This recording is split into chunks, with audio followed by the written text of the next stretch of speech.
आशापुर नाम का एक गांव था जहां एक गरीब परिवार रहता था। उनके परिवार में अशोक नाम का एक आदमी था। उसके परिवार में उसकी पत्नी, उसके 2 बेटे, एक बहू और 2 पोता पोती रहते थे। एक दिन शाम होते ही उनकी गली में गोलगप्पे बेचने वाला आता है। आइए आइए, खट्टे मीठे इमली वाले सब्जी के गोलगप्पे खा लीजिए। अरे वाह, गोलगप्पे वाले भैया, आप तो एकदम ईद का चांद हो रहे हो। बड़े दिनों में आप दर्शन दिए हैं। अरे भाई साहब, गाँव गया हुआ था बच्चों को लेकर, बस इसी वजह से ठेला नहीं लगा पा रहा था। दादाजी मुझे सब्जी वाले गोलगप्पे खाने। हाँ हाँ, क्यों नहीं मेरे लाडले बेटे। भाई साहब, मेरे पोते को पेट भरकर गोलगप्पे खिलाओ भाई। अरे ठीक है जी।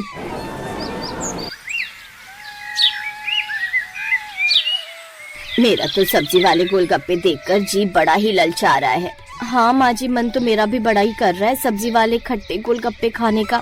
पिताजी हमें भी गोलगप्पे खिला दो ना। बेटी, आज तो बोनी भी नहीं हुई है, बिल्कुल पैसे नहीं है मेरे पास।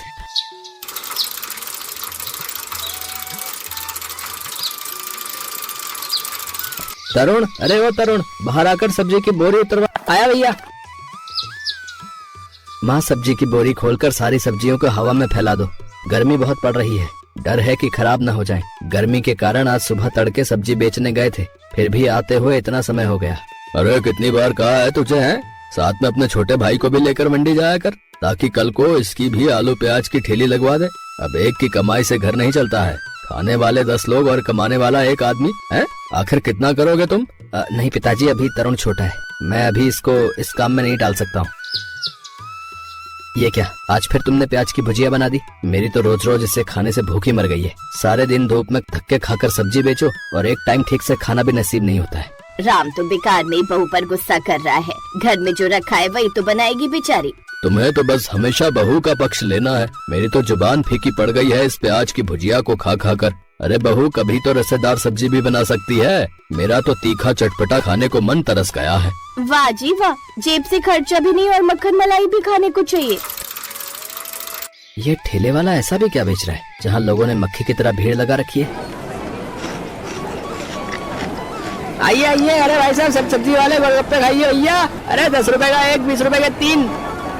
बाप रे, इस गोलगप्पे वाले ने तो लूट मचा रखी है।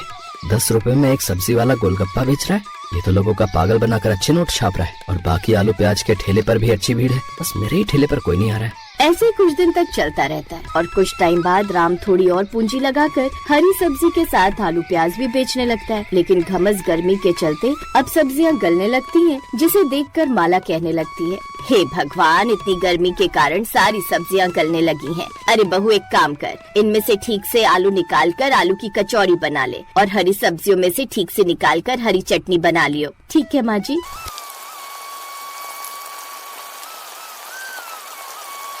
मामा, ये छोटी सी पूरी भी मेरी तेल में तल दो ना, मुझे ये खानी है। अच्छा ठीक है, लाओ।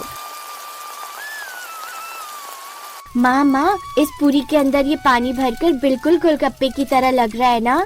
मुनिया की बात सुनकर उसकी माँ के दिमाग में एक जुगाड़ आता है। राम सब्जी बेचने चला जाता है और शाम को सुरभि बहुत ही स्वादिष्ट मिक्स वेज की सब्जी बनाती है और साथ में परात में आटा और सूजी गूंथती है। तभी बाहर से माला ये सब देखकर कहती है, अरे बहू, आज ये इतनी सारी मिक्स वेज की सब्जी किसके लिए बनाई है और ये आटा सूजी अलग अलग क्यों मान रही है? आज कुछ खास बना रही है क्या? माँ जी, हरी सब्जियों में से इतनी सारी सब्जियाँ निकली थी और अगर मैं न बनाती तो ये खराब हो जाती, इसलिए आज मैं सब्जी वाले गोलगप्पे बना रही हूँ। अरे वाह बहू, फिर तो मजा ही आ जाएगा। ला, धनिया पुदीना की चटनी मैं बना देती हूँ।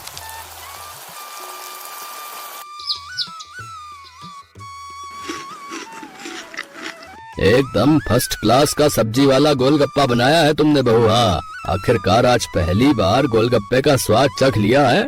बहू, 2 और खिला दो बस। हाँ पिताजी, मैंने आटे वाले गोलगप्पे बनाए, उनका भी स्वाद चखकर बताइए कैसी है।